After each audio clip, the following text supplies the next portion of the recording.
In this video, I'm going to give you some blockchain application ideas that you can build that people will actually use. Because I get this question a lot. People ask me, hey, what are some types of applications that I can develop on my own, right? Like, what are people actually using the blockchain for? Well, that's what I want to give you in this video. So if you're new around here, hey, I'm Gregory from Dapp University. On this channel, I teach you how to become a blockchain developer. So if that's something that you're interested in, click the like button down below and click subscribe. That really helps these videos get found so that more people can become blockchain developers.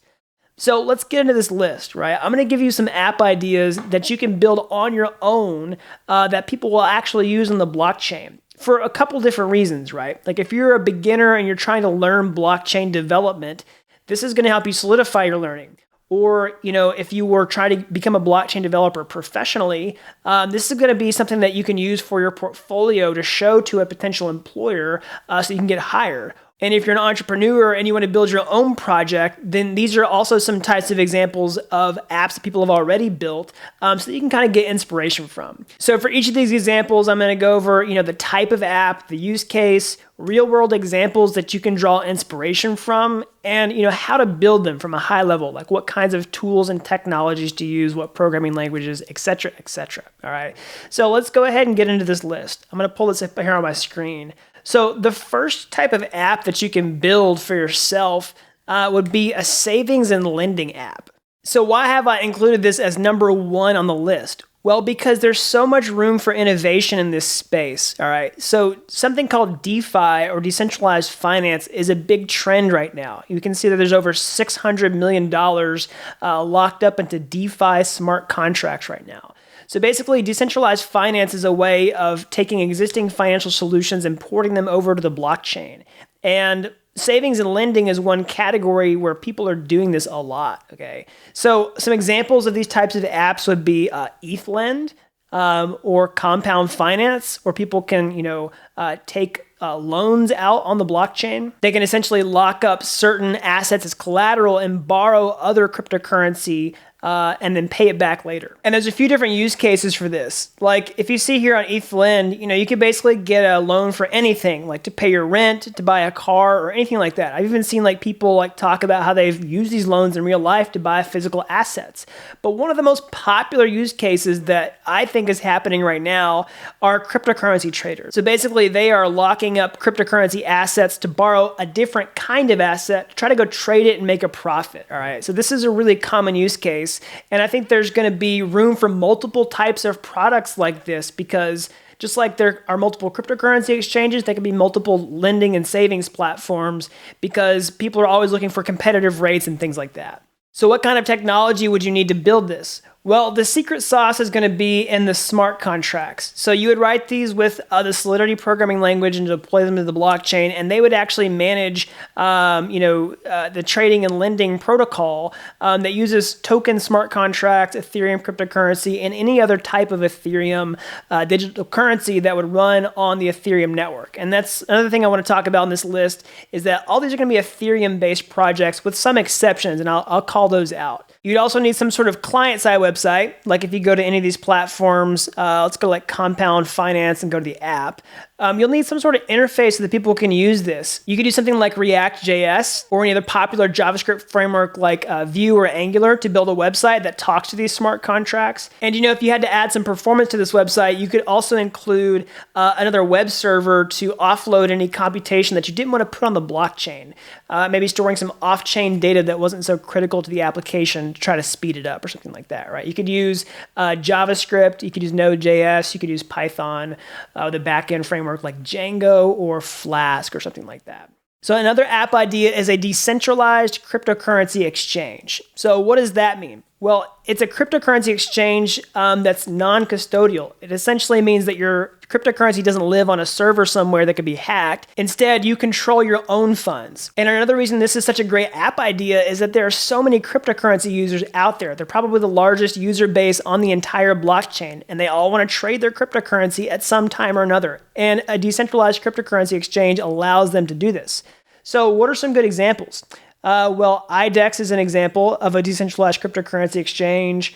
Let's see here, Kyber Network. There's so many different types. Like you can just do exchanges that do instant swaps like this. And you can even do traditional types of exchanges like this that have like candlestick charts and allow you to do limit orders, right? So how would you build something like this? Well, a shameless plug, I actually show you how to build a decentralized cryptocurrency exchange step by step inside my blockchain developer bootcamp. So if that's something you're interested in, you can click the link down below to sign up for the bootcamp, right? I show you how to actually create the orders, create the smart contracts, do this candlestick chart. It's a fully featured exchange that you can use for your own portfolio as a blockchain developer.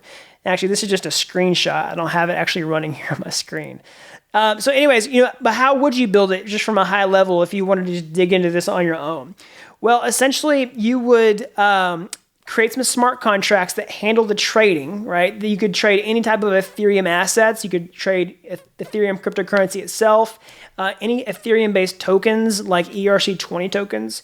And once you have the smart contracts in place to do this, you would need some sort of client-side interface, just like we saw on the other application, that would talk to this so people can use it, right? You could use React.js, you could use Vue.js, Angular. At the end of the day, you also need some sort of library that turns your web application into a blockchain website. And that's what Web3.js does. It allows you to talk to smart contracts inside a regular website. So that's something you would need to do in order to make these trades as well. And you could also add a backend server to help you manage some of the off-chain data, maybe like the orders, for example. And that's something that they do on other cryptocurrency exchanges like Fork Delta or Ether Delta, for example. So app idea number 3 is a blockchain wallet. Again, there's so many cryptocurrency users out there that want a way to manage their funds. They want to send them around, they want to hold them, and a blockchain wallet allows them to do this. All right, so there's some really good examples. Trust Wallet is a good example. Coinbase Wallet. There's also Argent, which is a newer wallet that I like, that has a really nice onboarding feature for new users to help them understand the blockchain. So the main use cases, like I said, are holding cryptocurrency, but also some of these wallets are Dapp browsers as well. Essentially, they have a web browser built in that lets you use blockchain-based applications, because blockchain applications or dApps need a way to sign transactions with the user's private key, and this is what these wallets allow you to do. Right. So another big thing is there's so many blockchains popping up, and a lot of them want wallets developed as well. Like sometimes you'll have people who build the blockchains try to hire somebody to build a wallet for them, and this is a really good thing to know how to do if you're a blockchain developer. It might even be a service that you can provide. So how would you build something like this? Well, you have to decide the technologies that you wanted to use. Did you want to build a native application in the actual programming languages that run natively on that operating system, or do you want to use a tool that can distribute to multiple operating systems? So what are some examples? So if you wanted to build an iOS app, sometimes you might write this natively with Swift code, right? And if you wanted to build an Android app, you might simultaneously do that with Java, for example. But there are alternative solutions where you can build native applications that distribute to both types of devices, written in a different language, like JavaScript, for example. So there's some solutions for this. React Native is one. So I show you how to build React applications on this channel. And you could use React Native to build your own mobile app, right? Also, another framework for doing this is Flutter, which you can check out. All right. So either one of these that you choose, whatever route you go, you also need to be able to connect this application to the blockchain. So Web3 is going to be your friend in this case, right? So Web3 is the library I mentioned earlier about turning your website into a blockchain website. You need Web3 or something similar to turn your mobile application into a blockchain application as well, okay? So if you did it in JavaScript with something like Flutter or React Native, you could use Web3.js. You could just install NPM and use it that way. You could use it exactly like I show you in the tutorials on my channel or inside my bootcamp. So blockchain application idea number 4 is a digital asset marketplace. All right. So why? So many people hold digital collectibles, and they need a place to buy and sell them. All right. So the use cases are digital collectibles like CryptoKitties, video game in-game assets. This is something that I think is going to continue to grow over time.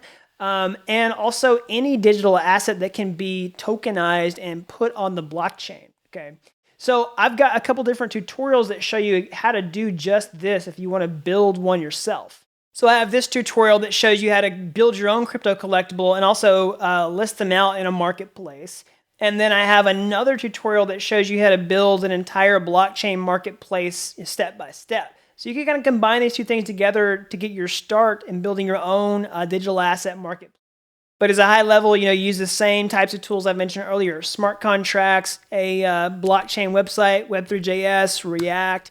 You can develop the smart contracts in Truffle. I show you everything inside those tutorials, so just make sure you check those out.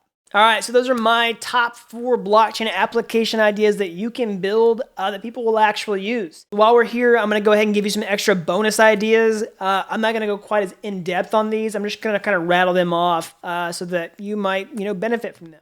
One would be a Dapp Explorer. So an idea would be like dappradar.com. You can see Dapps, see their usage statistics and their rankings. Another one would be a blockchain explorer like Etherscan. Again, there's so many new blockchains popping up.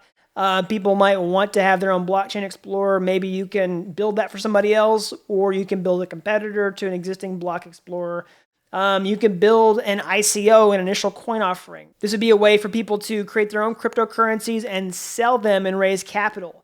Another might be building an actual blockchain. Okay, it's not really an application, but it's something that, like I said, so many people are trying to build new chains to interoperate with other blockchains, and that's something else that you can build that people will actually use. And again, I put all these things in this list, this short list at the end, and also the top 4 list that I mentioned earlier, because these are examples of projects that are actually out there in the wild. So if people have built them and people are using them, that's a really good sign that there's demand for these types of things.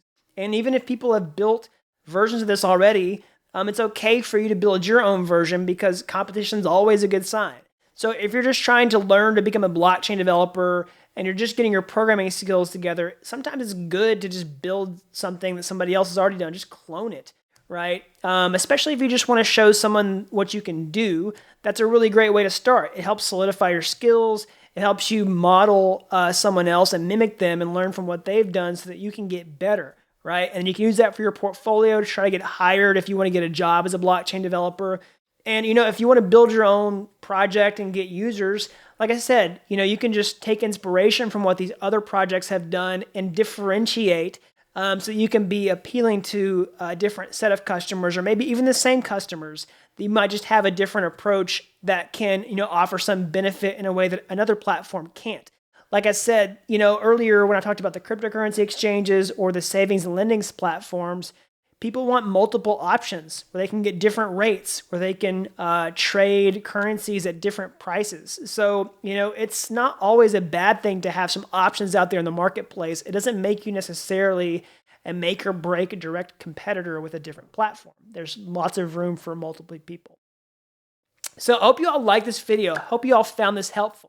Again, if you're interested in becoming a blockchain developer, click that like button down below and click subscribe. And if there's any other project ideas that you think are good ideas, leave them down in the comment section below so that can help other people as they're trying to come up with their ideas for their own project.